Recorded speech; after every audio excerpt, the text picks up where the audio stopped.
L'horloge des stratégies permet de représenter les stratégies concurrentielles sur un graphique. Elle permet aussi de positionner sa stratégie par rapport à celle de ses concurrents. On parle aussi d'horloge de Bowman, du nom d'un des deux auteurs de l'étude. Pour représenter les stratégies génériques, ils ont proposé un modèle qui se base sur deux axes. Le premier est le prix, le deuxième est la valeur perçue. L'axe des prix permet de positionner le domaine d'activité stratégique étudié en fonction du prix auquel il est positionné. L'axe de la valeur perçue permet de positionner le domaine d'activité stratégique en fonction de sa valeur perçue. Nous reviendrons un peu plus loin sur la notion de valeur perçue. Pour pouvoir positionner un domaine d'activité stratégique d'une entreprise, il faut le comparer à la moyenne de ses concurrents, appelée aussi offre de référence. La première étape de la construction de l'horloge stratégique consiste donc à positionner cette offre de référence. Pour cela, on va calculer le prix de référence du marché en fonction des concurrents. Pour ce calcul, il faut connaître le prix pratiqué par les principaux concurrents et leur part de marché. L'analyse porte sur des valeurs quantitatives, il n'y a donc pas de difficulté pour déterminer cette valeur une fois que nous disposons des bonnes informations. Puis, on va identifier la valeur perçue. De référence, là encore, il faut se baser sur des informations des principaux concurrents. La valeur perçue correspond à la valeur que va attribuer le consommateur dans son esprit au produit ou au service. Chaque consommateur va avoir une perception différente. Nous nous baserons sur des moyennes de consommateurs. La valeur perçue augmente en fonction de plusieurs paramètres.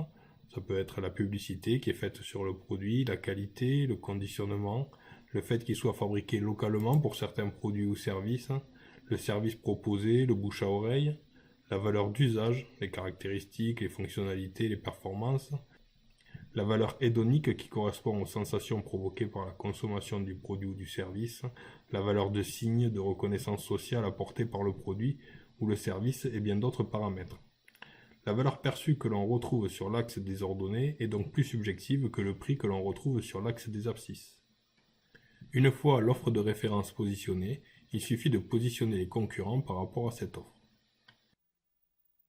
Si votre position est proche de l'offre de référence, on parle alors de stratégie non différenciée. Selon les marchés, il est possible de trouver des consommateurs intéressés par cette offre. Si un concurrent a un prix plus faible et une valeur perçue plus faible que l'offre de référence, Bowman et Faulkner parlent de stratégie d'épuration. Les dépenses pour améliorer la valeur perçue sont faibles pour proposer un coût plus faible et toucher ainsi une certaine partie des consommateurs. En choisissant cette stratégie, il faudra viser des volumes importants pour chercher à faire des économies d'échelle. Dans cette stratégie, on va chercher à standardiser le produit ou le service en recherchant les caractéristiques qui permettent de toucher la plus grande partie du marché. Dans le cas où la valeur perçue est proche de celle de l'offre de référence et que le prix est plus faible, on parle de stratégie de prix. Dans ce cas aussi, il est important pour l'entreprise d'avoir une part de marché importante. Cette stratégie est favorable aux consommateurs et peut parfois entraîner une guerre des prix. Dans le cas où la valeur perçue est meilleure que celle de l'offre de référence et que le prix est plus faible, on parle de stratégie hybride. Il faut pouvoir produire et vendre des quantités plus importantes que les concurrents dans cette stratégie. Les marges unitaires sont faibles, il faut jouer sur la quantité. Cette stratégie peut être utilisée pour pénétrer un marché sur lequel les concurrents sont déjà bien installés, avec des clients fidèles à des marques historiques. Dans le cas où la valeur perçue est meilleure que celle de l'offre de référence et que le prix est le même que celui de l'offre de référence, on parle de sophistication. Il faut donc trouver comment se différencier par la valeur perçue, conditionnement, recherche, développement, publicité. Mais les concurrents vont chercher à rattraper leur retard. Certains retards sont plus rapides à rattraper que d'autres. Il est plus facile et plus rapide pour un concurrent de lancer une campagne de publicité que de se différencier par de la recherche et du développement. Dans le cas où la valeur perçue et le prix sont plus élevés dans l'offre de référence, on parle d'écrémage. L'entreprise cherche à se différencier par la valeur perçue de son produit et une partie importante du prix est consacrée à améliorer ou à maintenir cette valeur perçue. Les consommateurs sont moins importants, mais les marges sont plus élevées. Enfin, certaines entreprises proposent parfois des prix élevés, alors que la valeur perçue ne justifie pas ce prix. D'autres peuvent proposer des prix dans la moyenne de l'offre de référence, alors que la valeur perçue est faible. Dans ces cas, dans un contexte concurrentiel, on parle de stratégie a priori ou à l'échec. Ces stratégies ne sont en principe pas viables à long terme. Elles peuvent fonctionner ponctuellement si les concurrents ne peuvent pas satisfaire la demande. Votre stratégie ou celle de vos concurrents peut évoluer au cours du temps. Vous pouvez décider de faire évoluer votre stratégie d'une position vers une autre. Dans ce cas, vous allez mettre en place les actions qui vont vous permettre ce changement.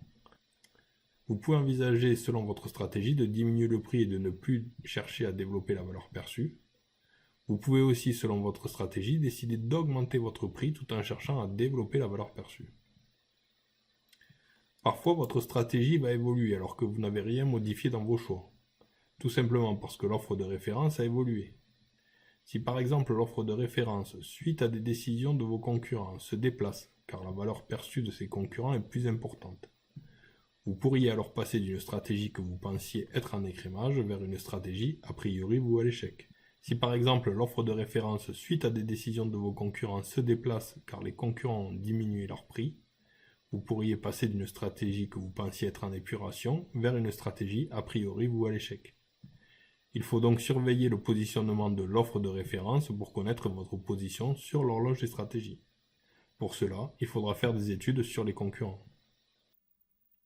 Pour terminer cette vidéo, sachez que si vous avez plusieurs domaines d'activité stratégique dans votre entreprise, tous ne doivent pas obligatoirement être sur la même position. Vous pouvez envisager, même si c'est assez rare, qu'une partie de vos activités soit en écrémage, alors qu'une autre partie est plutôt sur une stratégie de prix.